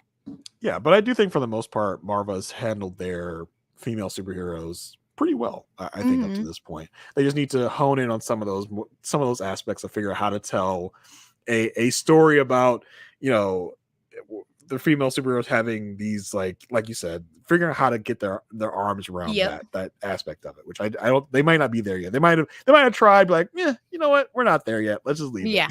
I agree. And leave it if you're not going to do it well. I'm for with sure. you on that, For Marvel. sure. But yeah, that's it from me. Yeah, that's it. Perfect. Well, that is it, y'all. That was our Echo coverage. We really enjoy, covering Marvel shows. So if you are enjoying it, leave us a 5-star review. Check us out on YouTube. Just, help us out, grow the channel, and grow our podcast. With that, thank you everyone for listening. A lot of y'all asked for this. And that's why we're here. So if there's anything else we should be covering, let us know and maybe we'll do it. So with that, Jason, it was so much fun as always to Yes. talk to you. The gang's back together. So where can the people find you?